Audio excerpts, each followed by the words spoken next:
O Justiça e Você está no ar.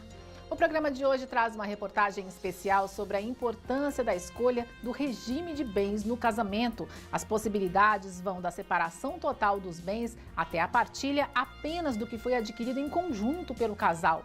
E veja também o evento que promoveu a união de 200 casais em Ceará-Mirim, na região metropolitana de Natal. E na entrevista eu converso com o titular do Juizado de Violência Doméstica e Familiar contra a Mulher da comarca de Parnamirim, o juiz Davis Marques. Ele acaba de ser eleito presidente do FONAVID, o Fórum Nacional de Juízes de Violência Doméstica e Familiar contra a Mulher. O Justiça e Você volta em instantes. Enquanto isso, confira os fatos que marcaram o Poder Judiciário Norte Rio-Grandense esta semana. Até já!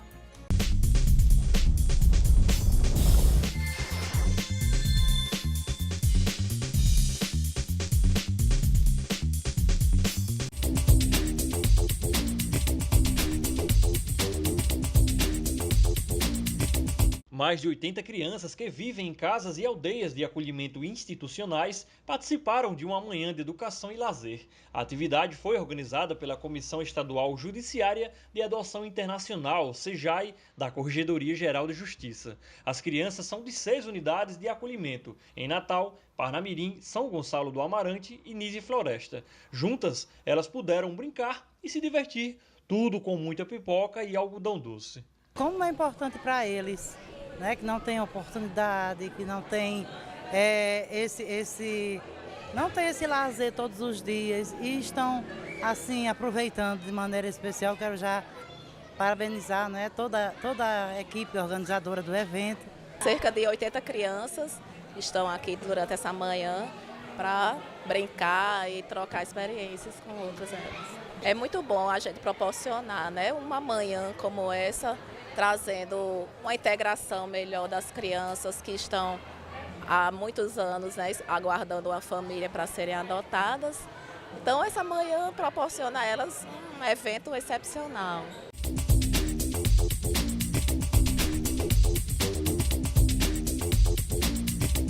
A partir de agora, a revista do biênio do Tribunal de Justiça do Rio Grande do Norte é digital.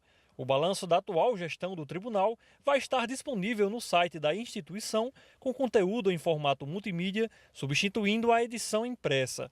A iniciativa é da Secretaria de Comunicação Social do TJRN. Maneira de tornar mais transparente, ainda mais transparente, as ações dessa gestão.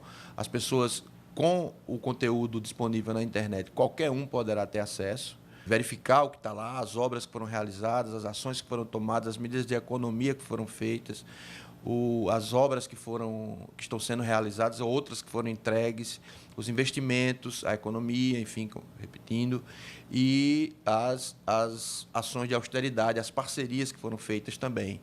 Então, tudo isso numa linguagem moderna, numa linguagem simples, numa linguagem acessível, certo? E num modelo que está adequado, que está linkado com a comunicação que se faz hoje, que é voltada realmente à web.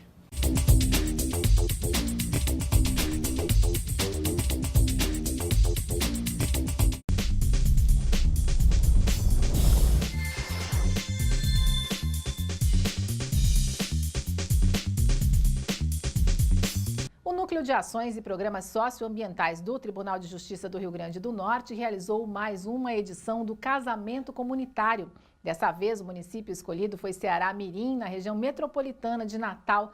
Foi a oportunidade aguardada por 200 de casais para oficializar a união. Robson tem 21 anos de idade, trabalha como auxiliar de distribuição em uma indústria têxtil. Há menos de um ano conheceu a também jovem Islane, trabalhando na mesma empresa.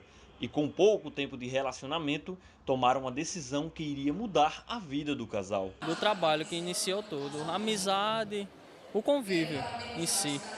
Aí, ao longo do tempo, foi só despertando cada vez mais o sentimento, até eu tomar coragem e me declarar para ela. Eu percebi que era ele, de fato, verdade. E foi hoje eu sinto realizada de estar casando com uma pessoa que realmente eu amo. Robson e Islane participaram com mais 196 casais da cerimônia que oficializou o matrimônio de todos em mais uma edição do casamento comunitário, realizado pelo Tribunal de Justiça do Rio Grande do Norte por meio do Núcleo de Ações e Programas Socioambientais. Mais uma vez estamos aqui em Ceará-Mirim, na comarca de Ceará-Mirim, celebrando o casamento civil desta feita. 197 famílias estão regularizando sua situação familiar com relação ao vínculo do casamento e o Tribunal de Justiça demonstra o seu interesse em se envolver com a sociedade para que esses vínculos se fortaleçam e que as famílias creiam que o amor é o mais importante entre todos os demais sentimentos e compromissos. É a segunda vez que Ceará-Mirim cedia uma edição do casamento comunitário do Tribunal de Justiça do Rio Grande do Norte em 2016. Somando as duas edições, o número de casais a formalizar a união já chega a quase 400. O evento foi realizado no Instituto Federal de Educação, Ciência e Tecnologia e contou com a parceria dos cartórios locais e da Prefeitura de Ceará-Mirim. Para nós, como eu disse, é motivo de alegria. E a importância é muito grande aqui na nossa cidade, porque a gente tinha muitos casais que tinham esse desejo de oficializar seu casamento, mas não tinham condições financeiras para isso. Em 2016, o casamento comunitário realizado pelo Tribunal de Justiça do Rio Grande do Norte promoveu a oficialização da união de mais de 2.000 casais em todo o estado.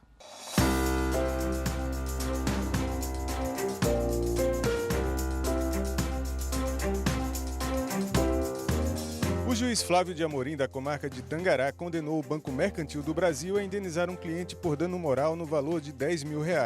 O banco também deve reembolsar em dobro os descontos em virtude de um empréstimo indevido, contraído em nome do correntista, além de anular a dívida. Apesar de alegar a regularidade do empréstimo, o banco apresentou como prova um contrato com assinatura que diverge da assinatura do correntista.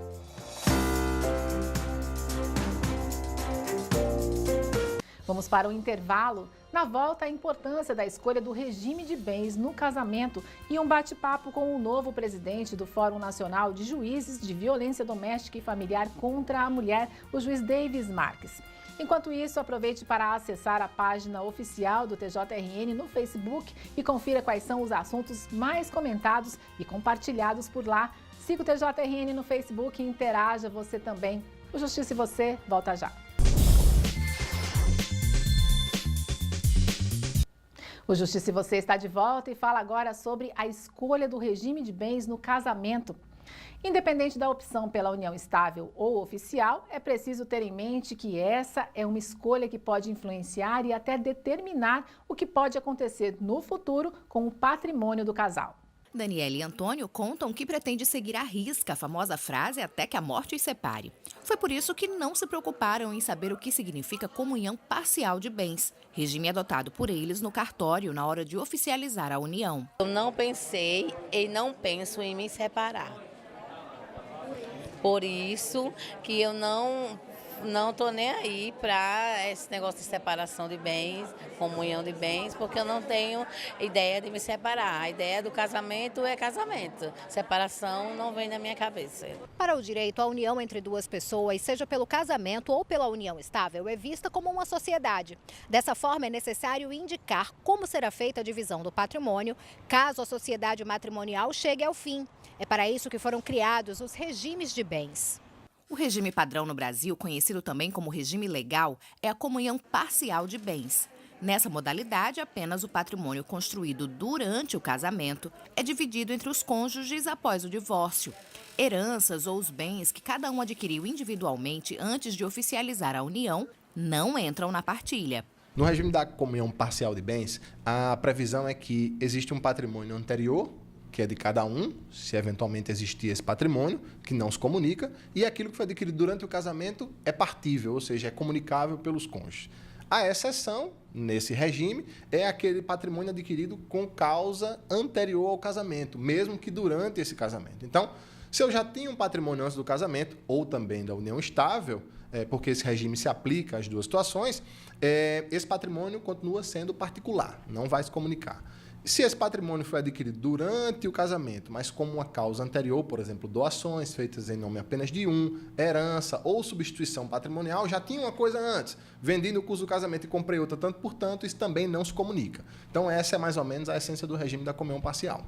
Os casais também podem optar pela comunhão universal de bens. Nesse caso, todo o patrimônio adquirido antes e depois do casamento é partilhado em caso de divórcio.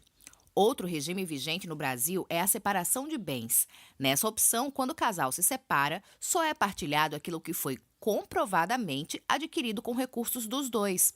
A magistrada explica que, para uma parcela significativa da população, esse é o regime de partilha de bens obrigatório. A lei exige que todas as pessoas menores de 18 anos e maiores de 70 anos só poderão casar sob o regime da separação total de bens. Tem exceção quando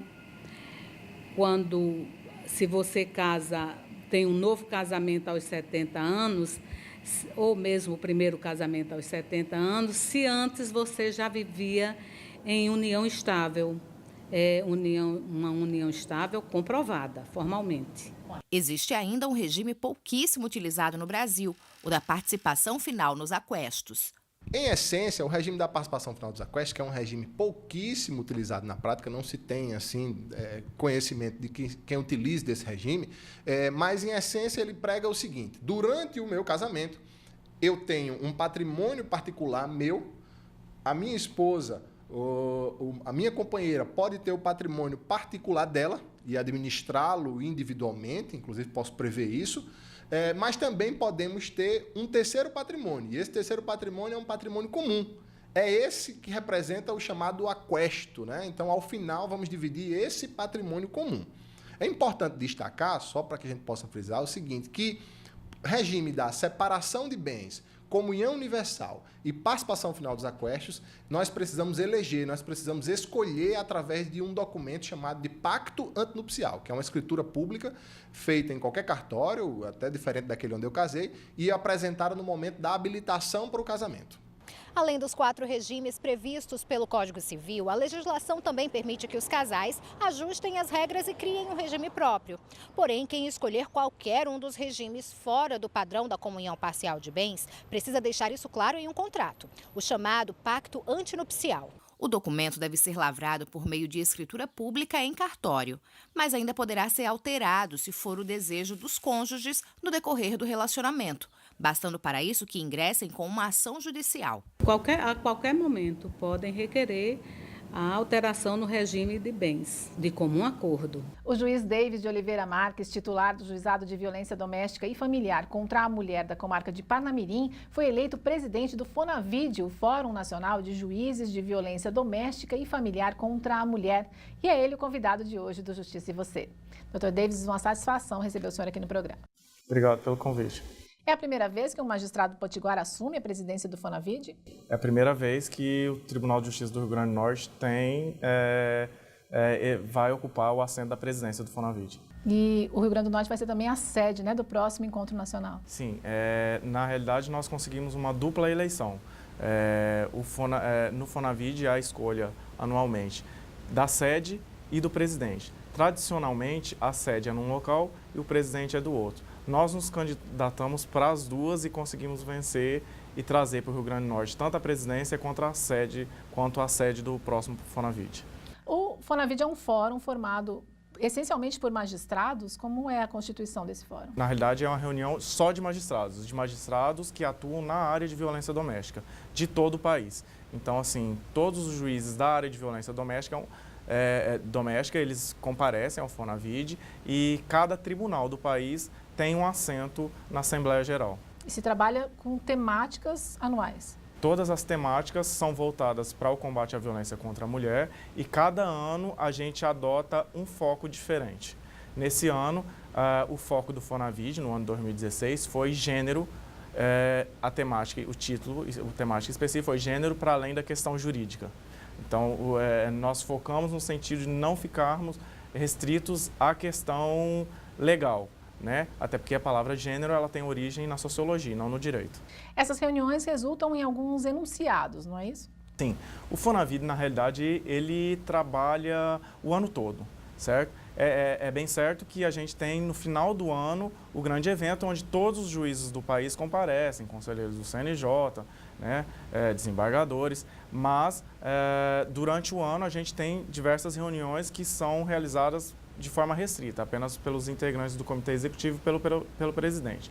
Quando chega ao final do ano, no grande evento onde todos os juízes comparecem, nós formatamos enunciados que são nada mais do que sedimentações de posições jurídicas, uniformização de posições jurídicas e vai além da questão jurídica, nós também fazemos moções, recomendações, todas voltadas para a atuação de outras instituições, legislativo, executivo e dos próprios tribunais. Agora, existe também um trabalho bastante consistente, um trabalho para fora, né? Um trabalho do Fonavide em outras instituições, do Poder Legislativo principalmente. Sim, na realidade o Fonavide ganhou uma força muito grande hoje, ele nasceu, né, da terceira jornada da Maria da Penha no Conselho Nacional de Justiça, então hoje o Fórum conta com o apoio do Conselho Nacional de Justiça e com diversas outras instituições, como por exemplo com a ONU Mulheres, com a Secretaria Nacional de Política para as Mulheres, e a atuação do Fonavide hoje, diante da visão de que a questão da violência contra a mulher não é uma questão puramente que se restringe à atuação do judiciário e que depende de uma atuação em rede, hoje o Fonavide tem atuado com muita força junto aos outros poderes, né? Junto ao Poder Executivo, junto ao Poder Legislativo, quer seja no que tange eventuais alterações legislativas, quer seja no que tange a propositura de políticas públicas. Dessa forma, o Fonavide pode estar presente no Congresso Nacional, por exemplo, em algum momento? Nós, durante o ano de 2016, quando eu ainda não era o presidente, mas eu ocupei um cargo dentro do Comitê Executivo, sendo representante dos juízes da região Nordeste, nós estivemos muito presentes dentro do Congresso Nacional, notadamente na atuação pertinente a algumas alterações legislativas que estavam sendo propostas e que foi considerado que não eram alterações legislativas que seriam benéficas para esse combate à violência contra a mulher, como, por exemplo, o PLC 07.